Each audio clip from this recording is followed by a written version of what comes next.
Le mois d'avril s'approche à grands pas et avec lui son lot de séries et de nouveaux films. Alors ouvrez vos agendas, préparez vos stylos parce que ça va aller très vite.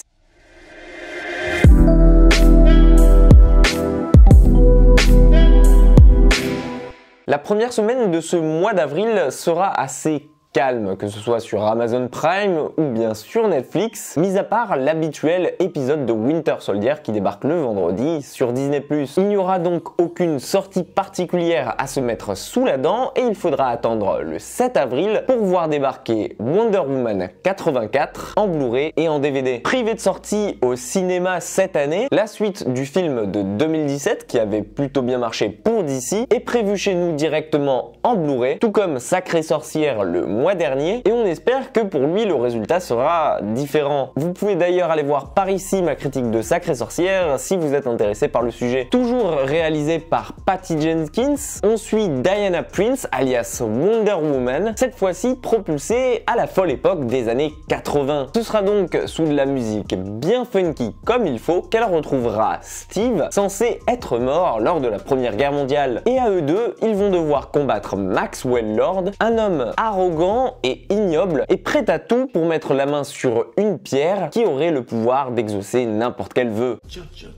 Le trailer s'annonce bien funky comme il faut, bien coloré, et il faut dire que la musique qui s'en dégage et son ambiance y est pour quelque chose. Je pense que le film devrait plaire à plus d'un, et notamment à ceux qui, comme moi, regardent Stranger Things sur Netflix. Bref, un film d'ici annoncé depuis longtemps et que j'attends depuis déjà un bail, même si aux US il est sorti il y a déjà pas mal de temps. Quelques jours plus tard, c'est une série d'anthologie qui devrait arriver sur Amazon Prime Video le 9 avril et il s'agit de Them. Dans cette nouvelle série d'horreur anthologique, proche de Get Out, de Us ou plus récemment d'Antebellum, on y suivra une famille noire déménagée pour s'installer dans un Los Angeles encore très blanc au début des années 50. Entre racisme, hypocrisie et moquerie, ils vont tout faire pour forcer le voisinage à les accepter, alors qu'en même temps, dans leur nouvelle maison se déroulent des événements paranormaux. La bande-annonce est soignée, oppressante à souhait et donne déjà le ton pour le reste de la série. Bref, un must-see qui m'intéresse beaucoup et qui respire l'influence du cinéma de Jordan Peele à plein nez. Love and Monster, le 14 avril sur Netflix. Dans ce film de science-fiction slash fin du monde, se déroulant dans le futur, on y suit Joel Dawson, un jeune d'une vingtaine d'années, pris d'amour pour la femme de sa vie et qu'il décide de partir à la recherche à l'autre bout du monde sans même savoir s'il a une chance de s'en sortir à l'extérieur tout seul. Sur le chemin, il va se rendre compte qu'à l'extérieur tout est différent et que le monde n'a plus rien à voir avec ce qu'il était autrefois et qu'il est désormais peuplé de monstres et de créatures qui n'ont qu'une chose à faire, le dévorer. Ça a l'air fun,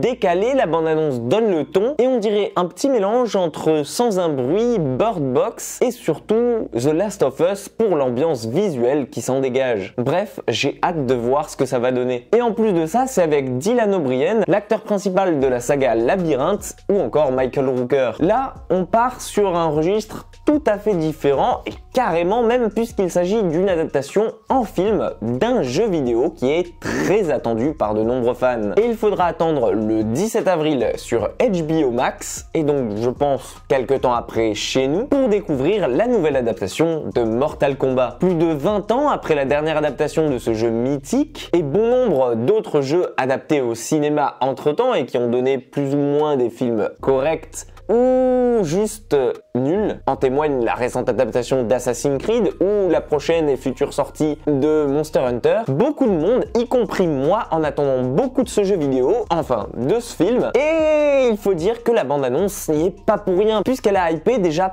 pas mal de monde et ses affiches aussi en nous montrant quelques personnages iconiques et parmi eux un Sub-Zero qui s'annonce déjà glacial. J'ai hâte de voir personnellement comment ils vont goupiller tout ça, vers où va se diriger son scénario, mais surtout hâte de voir des fatalities à l'écran. Pas de date de sortie française pour le moment comme je vous ai dit, mais ça ne saurait tarder. Stowaway sur Netflix le 22 avril. Alors si vous suivez la chaîne depuis un bail, je pense que vous connaissez mon amour pour le cinéma d'horreur. d'horreur, et d'autant plus pour le cinéma catastrophe, et encore plus par-dessus tout quand il s'agit de films qui se déroulent dans l'espace. C'est un genre qui se développe de plus en plus et qui est assez récent, même s'il date déjà de la fin des années 90 avec des films catastrophes dans l'espace comme Apollo 13 et basé sur des faits réels, mais qui, entre-temps, ces dernières années, s'est bien diversifié et bien plus développé afin de nous donner quelque chose de réellement immersif et d'assez réaliste pour qu'on y croie. Que ce soit Gravity, Interstellar, Seul sur Mars, Ad Astra, bref, je suis fasciné par tous ces films-là, qu'ils se basent sur des faits réellement arrivés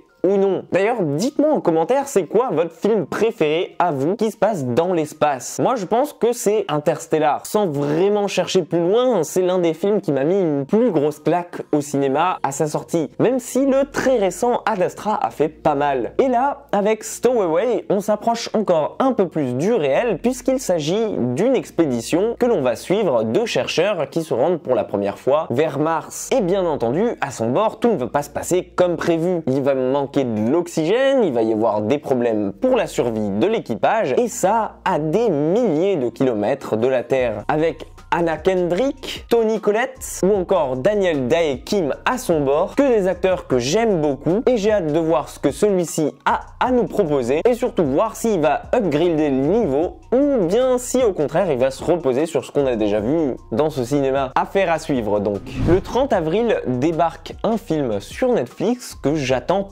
particulièrement, puisqu'il s'agit du nouveau film du studio d'animation Sony, déjà à l'œuvre derrière l'excellent Le Petit Bijou, Spider-Man New Gen. Déconnecté ou bien tout récemment renommé Les Mitchell contre les machines, c'est un film d'animation dans lequel on suivra une famille un peu trop présente sur les écrans. Un jour, le père décide de partir en voyage en famille et leur dit de ne plus utiliser ni portable, ni écran, ni même GPS. Tout ça dans le but de reconnecter la famille ensemble et de laisser de côté Twitter, Facebook et Instagram. Et dans un même temps, une entreprise spécialisée dans des robots ont malheureusement libéré sans le vouloir une armée de robots dangereux. Et les Mitchell vont donc devoir tout faire malgré eux pour les combattre. Ça a l'air fun, ça a l'air décalé, c'est un bijou d'animation déjà rien que de par son trailer, et je pense qu'après avoir gagné 3 prix, dont un Oscar pour le meilleur film d'animation avec Spider-Man, eh ben ça peut que nous surprendre. Pour la dernière sortie de ce mois d'avril, en revanche, il vaudra se tourner du côté de chez Amazon Prime Video, puisque le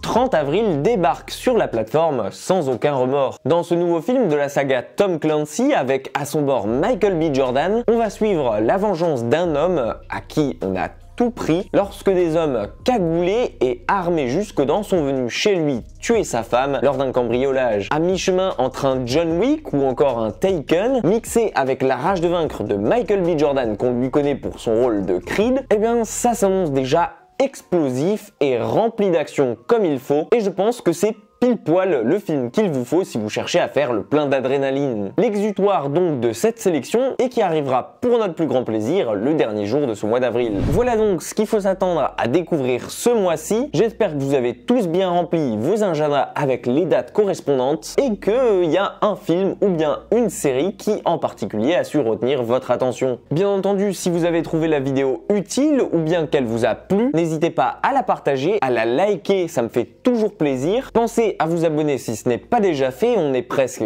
400 sur la chaîne et je sais que même si ça peut paraître dérisoire à certains, c'est déjà un très gros chiffre pour moi. Prenez soin de vous et comme d'habitude, moi je vous dis à très vite pour une toute nouvelle critique.